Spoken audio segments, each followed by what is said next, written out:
Hello guys and welcome back to a new buy wholesale video on our channel FPL Nerds. My name is MJ. And my name is Timo, and let me explain quickly what is the buy, hold, sell. So basically, buy are players that are performing very well right now, or maybe have a good set of fixtures. So we think they could be a good investment for your FPL team. Hold are players that maybe have slightly bad fixtures, or maybe not performing very well, but we think they might be a good keep for now or for the future. And sell are basically players are not performing well or bad fixtures or maybe injured. So we think you should remove them from your team right away.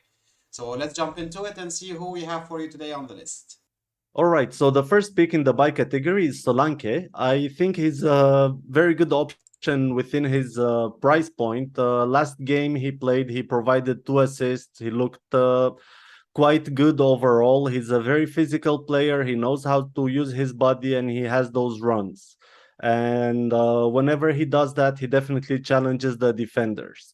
Now, his underlying statistics are not that good. You can see he has an XGI of 0.19.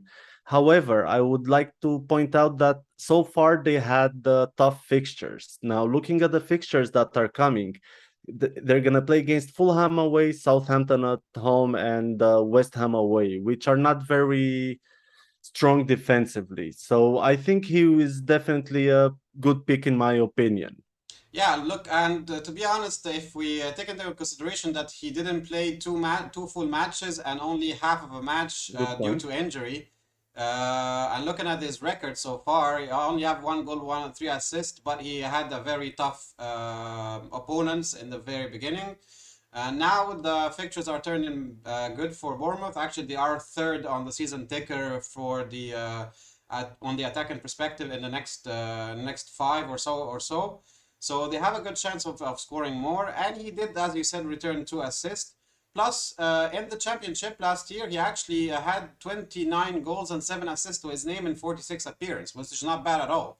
We know, of course, the Premier League is tougher than the Championship, but if he do like half of this for his price, that's still a good deal, in my opinion. So I Yeah, think, and you know that he's the focal point of the attack. indeed, and I think he's even on penalties, if I'm not mistaken, for I Bournemouth. believe so. Yeah, so it's a good deal for 5.7. Yeah, that's nothing can go much wrong in there. So I think he's a good buy for at least the next 4 or 5, and then you can reassess after that. Yeah, there's game week 16 anyway, when everybody will have this additional wild card. So yeah. Sure. Yeah, you can always reshape your team completely. All right, guys. So let's move on to the next one on the buy category and see who we have there. All right, guys. So the second one on the list is Mason Mount. Look, Mason Mount is one of the most nailed players in the Chelsea team, and especially now that also they are playing Champions League, and apparently Potter is also doing a bit of a roulette himself in the matches since he didn't play James in the last match and only got like a little cameo at the end. But as minutes, I think Mason Mount is one of the most nailed ones, and Yeah. he looks really good on the pitch, to be honest. He doesn't have a lot of goals or assists to his name so far, only 3 assists. But take into consideration that the next fixtures looks okay. They're not also the best fixtures ever because they're facing Manchester United at home on the third one and then Brighton after. They're still okay for Chelsea. Chelsea are one of the top teams and they can always score Hmm. there. And he's on most of the corners also. So I think Mount could be a very good option coming forward. Plus his price point is at 7.6. So you can always switch up if you have a little bit of extra funds in the bank to an 8.1, 8.2 from the multiple options that we have there. Yeah, I think he's a very good accessible option. As you said, he's 7.6. So if you have any 8 million midfielder, you can easily go down and even free up some funds. Now, also, let's not forget that he plays in a similar role like Grosh did under Graham Potter at Brighton. So, to be honest, ever since the new manager, he started looking position as a position in the field. He started to be more attacking, and I see him coming from behind more often. And I really think this is the time for him to prove to the new manager that he's still worth being this essential creative player in the Chelsea team. Totally agree. So Yeah. yeah. Oh yeah. Okay.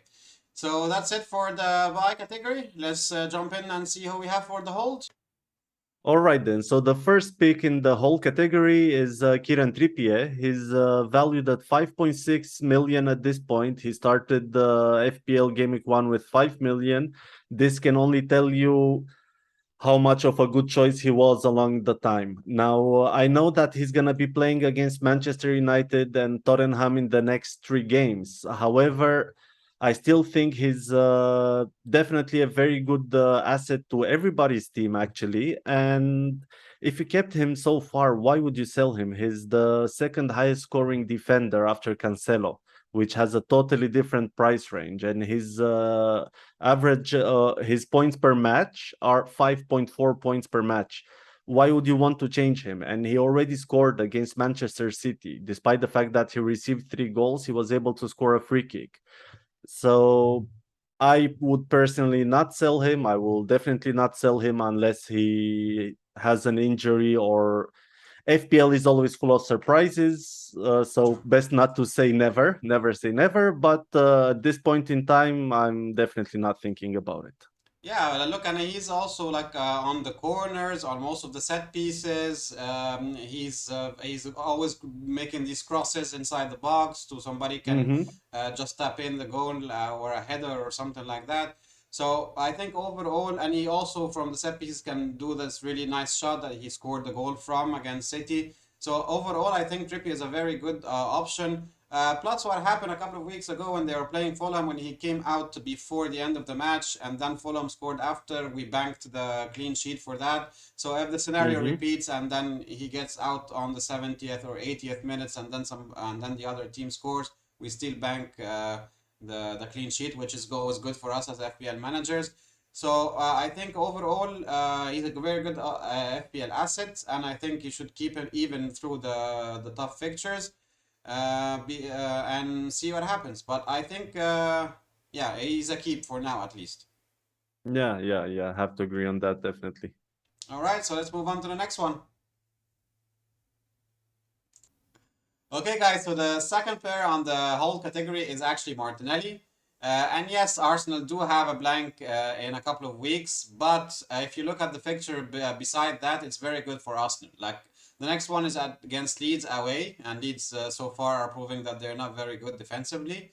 Then after the blank, it's Southampton away, and then Nottingham Forest at home. So I think for these fixtures, Martinelli is a really good asset because we know that what he can do on the pitch. He's always sharp. He already have 4 goals and 3 assists to his name. If you look at the touches in the box, 66 so far, was quite a good number. So, and he always likes to dribble through players and go to the box to try to score these goals. Overall, his XGI is very good, 0.53. And yeah, if you have a good cover for him in the blank, then I think you should keep Martinelli because he's one of the best assets in FPL so far this season, and he's a definite hold. Yeah, he's actually the highest scoring Arsenal player with 55 points so far in 9 game weeks, keeping in consideration that there was one game week which was postponed. And also, Arsenal are, if I'm not mistaken, I think they're the highest scoring team in the Premier League. So I see no reason to sell him. And also, if you try to sell him now, you will lose value. You will need Martinelli in the coming fixtures. I'm one of the people who already sold him. I did this mistake. It's okay. I have to take ownership of that. Yes. But if you didn't do this yet, I think just for one blank game week in between three nice fixtures, it's not worth it. And also, Andreas or some other midfielders have, or other bench players have actual good fixtures in that in game week 12. Yeah, true, true. And actually, I also sold Martinelli a few weeks ago, and I actually kind of regret it right now because I think Yeah. Martinelli is too good to sell for now.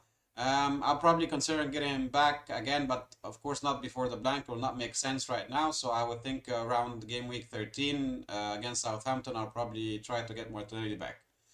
So yeah, Martinelli hold for sure. So let's jump into the last category and see who we have on the sell.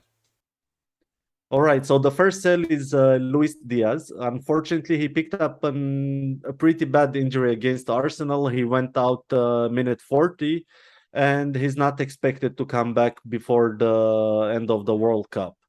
So at this point, he's a definite sell, which is a very sad thing. However, on the bright side, his price point allows you to get several other midfielders, 8 True. million or below. First of all, we have obviously Mason Mount, who I think will be doing great. And after that, we have Madison, Bowen, Zaha. There's just plenty of other options. True. True. Yeah. So, yeah, go ahead. Yeah, I think, of course, Diaz is sell because of his injury, unfortunately, but that maybe can tell us more information about what's going to happen in Liverpool. Probably Jota's minutes going to be increasing right now Hmm. because there's no more Diaz. And I think Liverpool overall are starting to be better because what we saw last night in Champions League that they won against Rangers for 7 goals, a hat trick for Salah. So maybe they're getting the things together, and they will be go back to the Liverpool that we know from the previous season that can be competing on the top and scoring a lot of goals. So yeah, Diaz is a sell. You have a lot of other options. So yeah, unfortunately, there's nothing much we can say more, but hope he can get a speed recovery. Yeah, just wanted to add something Sure. because you mentioned the hat trick from Salah, which was absolutely brilliant. He played for 20 or 22 minutes and he scored 3 goals.